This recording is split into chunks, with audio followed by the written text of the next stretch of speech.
और अगली खबर नेपाल से है, क्योंकि काठमांडू की सड़कों पर राजनीति का तूफान है। प्रधानमंत्री की कुर्सी पर खींचतान है, युवा दो धड़ों में बंट गए हैं और अब इस सियासी घमासान में नेपाल के पूर्व राजा ज्ञानेंद्र की एंट्री ने खेल और दिलचस्प बना दिया है।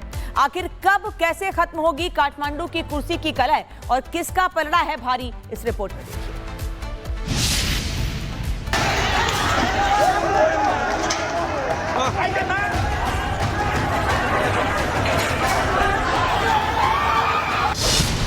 काठमांडू कुर्सी और कलह, अब कौन संभालेगा कमान? नेपाल में पीएम की कुर्सी को लेकर लगातार मंथन जारी है। कल देर रात बंद कमरे में बैठक हुई और आज भी खींचतान जारी है। दरअसल 11 सितंबर को काठमांडू में आर्मी हेडक्वार्टर पर नेपाली सेना और नेपाली युवा प्रदर्शनकारियों के बीच दूसरे दौर की बातचीत होनी थी। इसी में अंतरिम सरकार के मुखिया का नाम तय होना था। एक के बाद एक नेपाली युवा प्रदर्शनकारी आर्मी हेडक्वार्टर पहुंचने लगे। तभी इनमें से कुछ गुटों के बीच बहस शुरू हो गई। देखते ही देखते मारपीट की नौबत आ गई और प्रदर्शनकारी एक दूसरे पर टूट पड़े।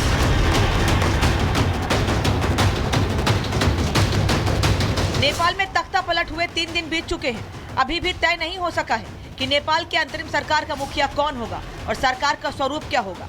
नेपाली युवा प्रदर्शनकारी करीब 10 अलग अलग गुटों में बटे हुए हैं। सबकी अपनी दावेदारियां हैं। कुछ गुटों का आरोप है कि सेना ने बातचीत के लिए बुलाया लेकिन हेडक्वार्टर के अंदर नहीं जाने दिया। कुछ इस बात से नाराज है कि सेना ने बातचीत में राजनीतिक पार्टियों को क्यों बुलाया। वहीं सेना के लिए यह तय करना मुश्किल हो गया है कि वो प्रदर्शनकारियों के इतने गुटों में से किससे बात करें। नेपाल में बवाल के बीच अब नेपाल के पूर्व राजा ज्ञानेंद्र शाह की एंट्री ने खलबली मचा दी है। दरअसल पूर्व नरेश ज्ञानेंद्र शाह ने एक सार्वजनिक बयान जारी किया। हालांकि ज्ञानेंद्र शाह 2008 में राजशाही के खात्मे के बाद से ज्यादातर समय राजनीति से दूर रहे। उन्होंने मौतों पर दुख जताया और प्रदर्शनकारियों से शांति बनाए रखने का आग्रह किया। बयान में कहा गया, ये बेहद दुखद और निंदनीय है कि युवा पीढ़ी की जायज मांगों पर ध्यान देने के बजाय जानें चली गई और कई लोग घायल हो गए। मैं इस हिंसा की निंदा करता हूँ जो शांतिपूर्ण नेपाल समाज के आदर्शों के विरुद्ध है। ज्ञानेंद्र ने भी प्रदर्शनकारियों के सुशासन और आर्थिक अनुशासन की मांगों को वैध माना। उन्होंने बाहरी तत्वों द्वारा अशांति का फायदा उठाने के खतरे के प्रति आग्रह किया। पूर्व राजा ज्ञानेंद्र शाह की एंट्री और उनके बयान के बाद से एक वर्ग राजा ज्ञानेंद्र के साथ खड़ा दिख रहा है और अब नेपाल में मांग उठने लगी है कि राजशाही से ही स्थिरता मिलेगी। समर्थक कह रहे हैं, लोकतंत्र ने हमें सिर्फ अस्थिरता दी। लंबे समय बाद पूर्व राजा ज्ञानेंद्र का जनता के बीच आना, ज्ञानेंद्र के पास पुराने समर्थक अब भी मौजूद। सेना और नौकरशाही के बीच उनके लिए सॉफ्ट कॉर्नर, लेकिन नए युवा और शहरी तबका लोकतांत्रिक ढांचे को छोड़ने के पक्ष में नहीं। नेपाल में राजशाही से ही स्थिरता मिलेगी, ऐसा लोगों का मानना है। तो वहीं इससे पहले ओली के इस्तीफे के बाद नेपाल के सेना प्रमुख अशोक राज सिंहदेल ने राष्ट्र को संबोधित किया था। सिंहदेल जब नेपालियों से शांति की अपील कर रहे थे तो उनके पीछे के चित्र ने सबका ध्यान खींचा। ये चित्र पूर्व राजा पृथ्वी नारायण शाह का है। 18वीं सदी के सम्राट शाह को नेपाल के एकीकरण के लिए जाना जाता है। नेपाल के राजा पृथ्वी नारायण शाह का चित्र सेना प्रमुख अशोक राज सिंहदेल के पीछे प्रदर्शित होने को संकेत की तरह देखा जा रहा है। राजा शाह की तस्वीर को कई लोगों ने राष्ट्रीय अस्थिरता के बीच प्रतीकात्मक संदेश के रूप में देखा है। इसके राजशाही के समर्थन समेत कई मतलब निकाले गए हैं। इसीलिए इस चर्चा ने भी जोर पकड़ा कि ये राजशाही की वापसी का संकेत है। सुलगते नेपाल में कौन नेपाली युवाओं के बीच कौन कितना पॉपुलर है, ये आपको बताते हैं। सुशीला कार्की पूर्व चीफ जस्टिस 58.9% लोगों की पसंद है। बालेंद्र शाह मेयर काठमांडू 32.1% लोगों की पसंद है। सागर ढकाल पूर्व क्रिकेटर 7.1% लोगों की पसंद है, जबकि हरका सपांग मेयर धरान 1.8% लोगों की पसंद है। देखा आपने, सुशीला कार्की नेपाल पीएम की रेस में सबसे आगे दिख रही हैं। सुशीला म्यामसँग कुरा गर्दै मैले सुशीला म्यामले भनिसके, म्याम तपाईले यो अभिभावक तो लिनु सक्नु भएन भने। लेकिन सबसे पहले जानिए लीडरशिप को लेकर कंफ्यूजन थी। सुशीला कार्की के नाम पर अंतिम मोहर नहीं लग पाई क्योंकि नेपाली युवा कार्की के नाम पर सहमत नहीं दिखे। नेपाली युवाओं को लीड करने वाला कोई युवा चेहरा चाहिए। इसी वजह से आर्मी को भी बातचीत आगे बढ़ाने में दिक्कत आ रही है। आर्मी चीफ का मानना है सबकी सहमति से ही सरकार बनेगी। नेपाल एक चौराहे पर खड़ा है। क्या फिर से राजशाही लौटेगी? क्या सुशीला नया विकल्प बनेंगी या फिर पुराने धड़े ही नए समीकरण लाएंगे?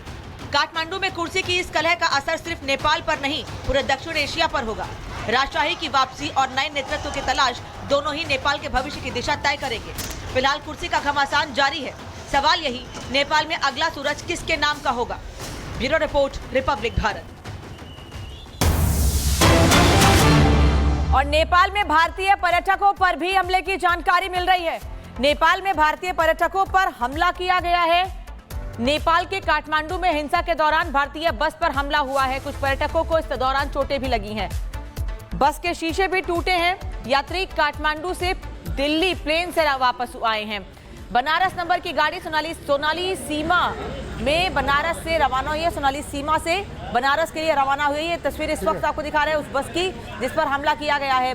क्या ये प्रदर्शनकारी हैं जिन्होंने काठमांडू समेत अलग अलग जगहों पर आग लगाई, हंगामा किया? इसी बस में तोड़फोड़ की गई है और इस बस में बड़ी संख्या में भारतीय यात्री सवार थे जो कि काठमांडू जा रहे थे और उन पर ही यह हमला किया गया है। अब इन सभी यात्रियों को वापस दिल्ली भेज दिया गया है। फ्लाइट से इनको वापस दिल्ली भेजा गया है। बनारस नंबर की ये गाड़ी है जिस पर हमले किए गए हैं। भीड़ ने काठमांडू में बस पर हमला किया है। भारतीय पर्यटक इसमें सवार थे जिन पर हमला किया गया है। एक तरफ काठमांडू में हालात ये कहा जा रहा है, दावा किया जा रहा है कि वापस पटरी पर लौट रहे हैं, व्यवस्था बेहतर हो रही है, लेकिन वहीं दूसरी ओर भारतीय पर्यटकों पर हमले। लेकिन सवाल यह है कि आखिर देखेगा कौन इस स्थिति को?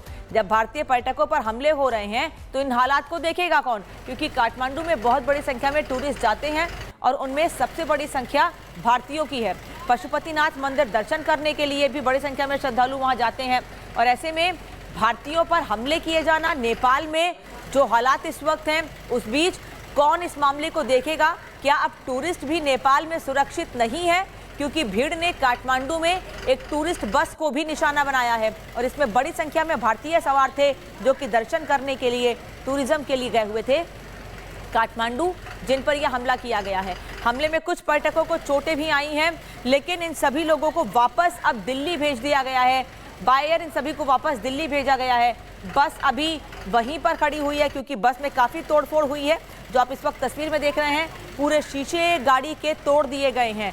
इस बस के इसको पॉलिथीन से कवर किया गया है क्योंकि बस के पूरे शीशे टूटे हुए हैं। ये एक लग्जरी बस है जिसमें बड़ी संख्या में श्रद्धालु ही हैं क्योंकि वहाँ बहुत बड़ी संख्या में पशुपतिनाथ के दर्शन करने के लिए जाते हैं लोग। तो ये श्रद्धालु ही थे जो दर्शन करने के लिए गए थे और इस दौरान इनकी बस पर हमला किया गया है। भीड़ ने इन लोगों पर हमला किया है। कुछ यात्रियों को गंभीर चोटें भी आई हैं जिनको वापस दिल्ली भेज दिया गया है। फ्लाइट से इन सभी को वापस दिल्ली भेजा गया है। बनारस नंबर की ये गाड़ी है जिस पर यह हमला किया गया है। भीड़ ने जो इस वक्त स्थिति दिख रही है काठमांडू में या नेपाल में अलग अलग जगहों पर, ऐसे में नेपाल की यात्रा करने से भी लोगों को बचना चाहिए क्योंकि अभी 2 दिन पहले ही जो हालात थे वो पूरी दुनिया ने काठमांडू में देखे हैं और उसके बाद जब श्रद्धालु वहां दर्शन के लिए जा रहे हैं, टूरिज्म के लिए लोग जा रहे हैं, तो उन पर एक बार फिर हमले किए जा रहे हैं। हालात सामान्य नहीं हुए हैं क्या? अब ये सवाल ज़रूर उठ रहा है क्योंकि टूरिस्ट की बस पर हमला करना कई सवाल खड़े करता है।